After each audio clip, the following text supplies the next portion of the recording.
السلام علیکم اے be N news کے ساتھ میں ہوں علی زین۔ ہیڈ لائنز آپ جان چکے ہیں، یہاں آپ کو بتائیں جسٹس حمید الدین وفاقی آئینی عدالت کے چیف جسٹس مقرر۔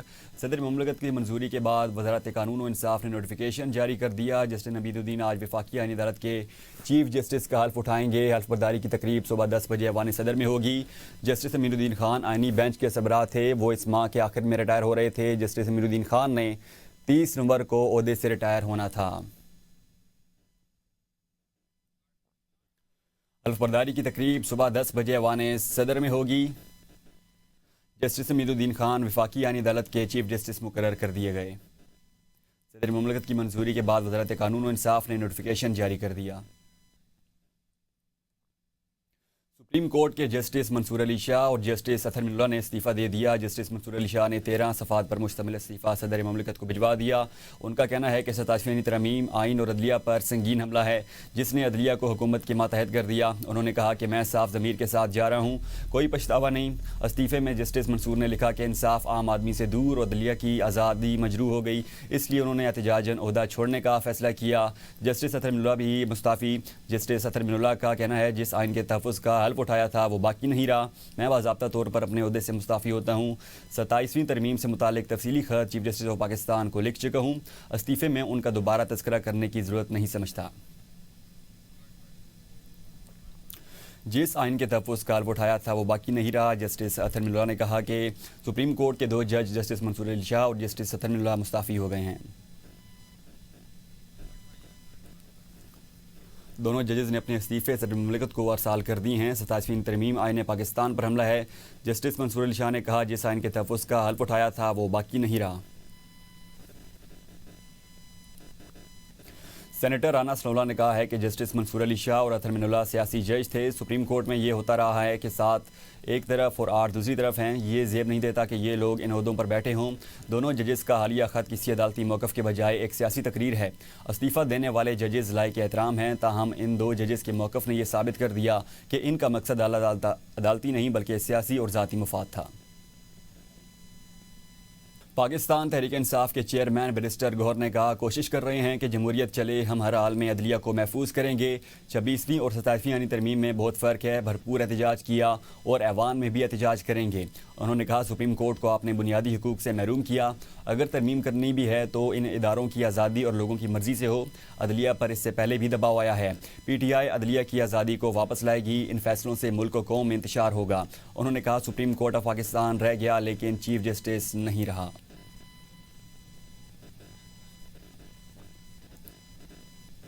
قومی اسمبلی نے آرمی ایکٹ 2025 منظور کر لیا۔ چیف آف ڈیفنس فورسز کی مدت 5 سال ہو گئی۔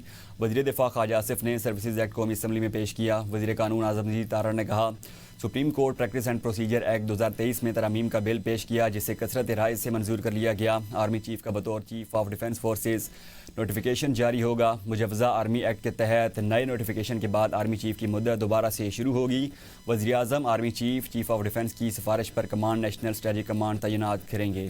آرمی چیف آف ڈیفنس پاک فوج کے تمام شعبوں کی ریسٹرکچرنگ اور انضمام کریں گے۔ مجوزہ ایکٹ کے تحت کمانڈر نیشنل اسٹریٹجک کمانڈ کی مدت ملازمت 3 سال ہوگی۔ کمانڈ نیشنل اسٹریٹجک کمانڈ کو 3 سال کے لیے دوبارہ تعینات کیا جا سکے گا۔ وزیر قانون کا کہنا ہے کہ چیف آف ڈیفنس فورسز کی تعیناتی وزیر اعظم کریں گے۔ چیف آف ڈیفنس کی تقرری کی مدت اس دن سے شروع ہوگی جب تعیناتی ہوگی۔ قانون نے وضاحت کی ہے کہ چیف آف ڈیفنس کا عہدہ تقرری کے دن سے 5 سال کا ہوگا۔ یہ قانون سازی 27ویں آئینی ترمیم کے بعد کی گئی جس کے تحت پاکستان میں چیف آف ڈیفنس فورسز کے عہدے کو باقاعدہ قانونی حیثیت حاصل ہو گئی ہے۔ آرمی چیف سید عاصم منیر کا بطور چیف آف ڈیفنس فورسز نیا نوٹیفیکیشن جاری کیا جائے گا جس کے تحت ان کی مدت ملازمت دوبارہ سے شروع ہوگی۔ مجوزہ ایکٹ کے مطابق چیف آف ڈیفنس فورسز کو پاک فوج، بحریہ اور فضائیہ کے تمام آپریشنل اور اسٹریٹجک امور کی ریسٹرکچرنگ اور انضمام کا اختیار حاصل ہوگا۔ وفاقی کابینہ نے آرٹیکل 243 میں ترمیم کے تناظر میں تینوں مسلح افواج کے سروسز ایکٹ سمیت 6 قوانین میں ترمیم کی منظوری دی تھی۔ وزیر قانون اعظم مجید تارڑ نے سینٹ میں اظہار خیال کرتے ہوئے کہا کہ آئین میں جو لکھا ہے ہم اس کے پابند ہیں۔ چیف جسٹس آف پاکستان کے عہدے سے متعلق ابہام دور ہو گیا۔ مشاورت سے آئین میں ترمیم لائی گئی ہیں۔ آئینی ترمیم سے نظام عدل میں بہتری آئے گی۔ بجٹ ترمیم پر پارٹی سربراہ کی مرضی کے خلاف ووٹ دینے پر ریفرنس بھیجا جا سکتا ہے۔ پارٹی سربراہ ڈی سیٹ سے پہلے رکن کا موقف سنیں گے۔ ووٹ دینے یا نہ دینے کا فیصلہ رکن خود کرتا ہے۔ معاملہ الیکشن کمیشن کو بھیجا جا سکتا ہے۔ الیکشن کمیشن میں سماعت کے بعد فیصلہ جاری ہوتا ہے۔ استعفے کا عمل تحریری طور پر مکمل کرنا ضروری ہے۔ فلور آف ہاؤس پر استعفیٰ دینے کا کوئی تحریری ریکارڈ موجود نہیں۔ نائب وزیر اعظم اسحاق ڈار نے کہا ہے کہ پارلیمانی ووٹ دینا ہر رکن کا حق ہے۔ پارٹی لائن کے خلاف ووٹ دینا انحراف ہے۔ منحرف ہونے کے حوالے سے قانون موجود ہے۔ جب تک تحریری صفحے نہیں آ جاتا اعلان کی کوئی اہمیت نہیں۔ بل کی منظوری پر تمام ارکان کا شکریہ ادا کرتا ہوں۔ 87ویں یعنی ترمیم کو مکمل رولز اور پروسیجر کے ساتھ منظور کیا گیا۔ اللہ تعالیٰ سے اس تمام عمل کو ملک کے لیے مبارک کرے۔ چیئرمین سینٹ نے بہت ذمہ داری کے ساتھ ایوان کی کارروائی چلائی۔ بیرسٹر علی ظفر نے سینٹ میں خطاب کے دوران کہا، لوٹا کریسی اور فریب کو پروموٹ کرنا بہت شرمناک ہے۔ کل آپ یہ مت کہنا کہ ہم لوٹائزم کے خلاف ہیں۔ ہم لوٹائزم کے خلاف آواز اٹھا رہے تھے تو یہ حمایت کر رہے تھے۔ سینٹ میں آئینی ترمیم پر دوبارہ ووٹنگ کی ضرورت پیش آ گئی۔ پارٹی لائن کے خلاف ووٹ دینے پر آرٹیکل 63A لاگو ہوتا ہے۔ آئین کے مطابق منحرف ارکان کے ووٹ شمار نہیں کیے جا سکتے۔ آگے بڑھیں اور آپ کو بتائیں، سینئر قانون دان مخدوم علی خان نے لا اینڈ جسٹس کمیشن سے استعفیٰ دے دیا۔ مخدوم علی خان نے بھی استعفیٰ 27ویں آئینی ترمیم کے تناظر میں دیا۔ استعفے میں کہا گیا کہ 26ویں آئینی ترمیم کے موقع پر میں نے نوجوان وکلاء کے چہروں پر مایوسی دیکھی تھی۔ مخدوم علی خان نے لکھا، حقیقت پسندوں نے خبردار کیا تھا کہ میں حقیقت سے بے خبر ہوں۔ زخموں سے چور ہو چکا تھا لیکن ڈوبا نہیں تھا۔ امید تھی کہ وکالت کامیاب ہوگی اور بہتری کا راستہ نکلے گا۔ انہوں نے کہا، 27ویں ترمیم نے آزاد عدلیہ کا جہاز مکمل ڈبو دیا۔ آزاد عدلیہ تباہ ہو چکی، اب قانون و انصاف کمیشن کا حصہ نہیں رہ سکتا۔ آزاد عدلیہ کے بغیر قانون کی اصلاح ممکن نہیں۔ چیف جسٹس یحییٰ افریدی نے بطور chairman law and justice commission Makhdoom Ali Khan کو ممبر مقرر کیا تھا۔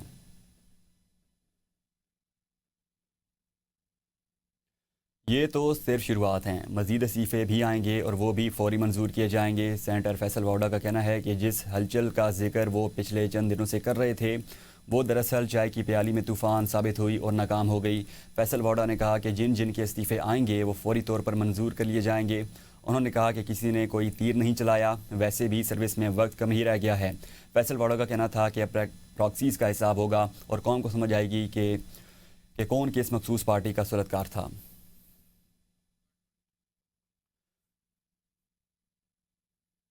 پچھلے چند دنوں کی ہلچل چائے کی پیالی میں طوفان ثابت ہوئی۔ فیصل واؤڈا نے مزید کہا کہ جن کے استعفے آئیں گے انہیں فوری طور پر منظور کیا جائے گا۔ کسی نے کوئی تیر نہیں چلایا، سروس میں وقت بھی کم تھا۔ مسلم لیگ نون کے سینیٹر عرفان صدیقی کی رسم کل ادا، اہل خانہ اور شخصیات کی بڑی تعداد نے شرکت کی۔ مرحوم سینیٹر عرفان صدیقی کے احصال ثواب کے لیے ان کی رہائش گاہ پر قرآن خوانی اور کل خوانی کا اہتمام کیا گیا۔ معروف عالم دین حافظ نسیم خلیل نے مرحوم کے درجات کی بلندی، مغفرت اور لواحقین کے لیے صبر و حوصلے کی دعا کروائی اور کہا کہ عرفان صدیقی سچے عاشق رسول صلی اللہ علیہ وآلہ وسلم تھے۔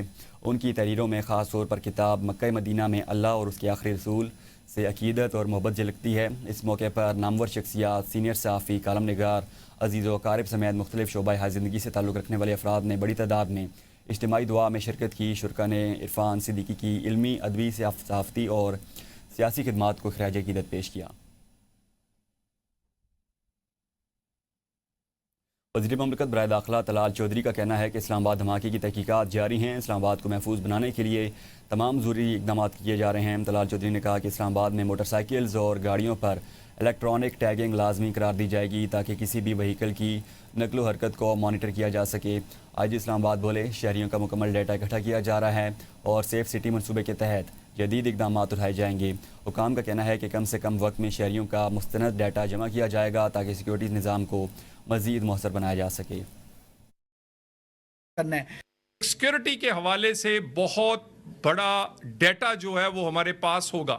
اسلام آباد میں تمام موٹر سائیکل گاڑیوں کو لازمی قرار دے دیا جائے گا کہ الیکٹرانک ٹیگ ان پہ ہوں گے۔ ایک ایک موومنٹ جو ہے کسی بھی وہیکل کی وہ اس کو مانیٹر کیا جا سکے۔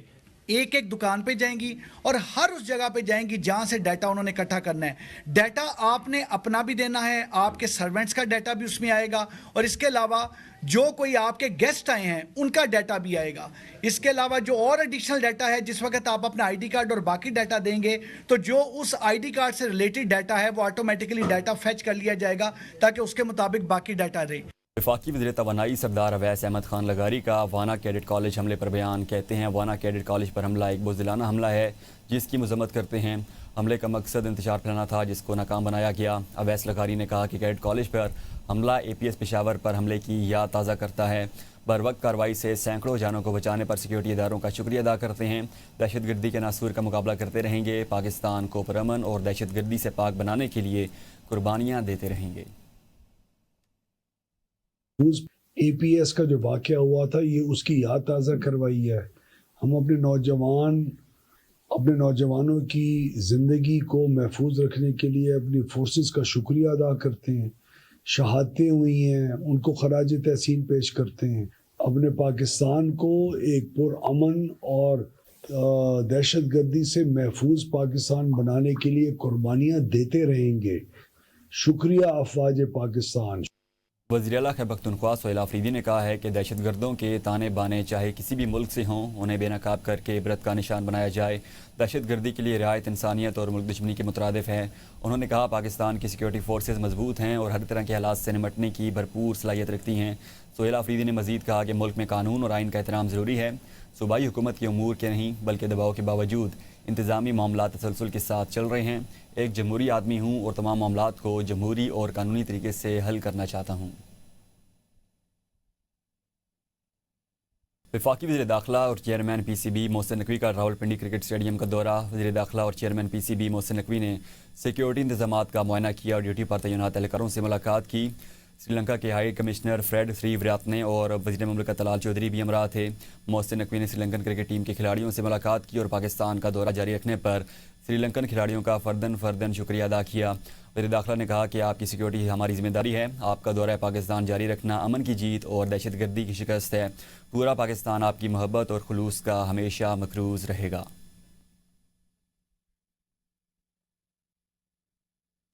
وزیر داخلہ محسن نقوی نے سینٹ میں خطاب میں کہا کہ کل سری لنکا ٹیم نے اعلان کیا کہ وہ واپس جانا چاہتے ہیں.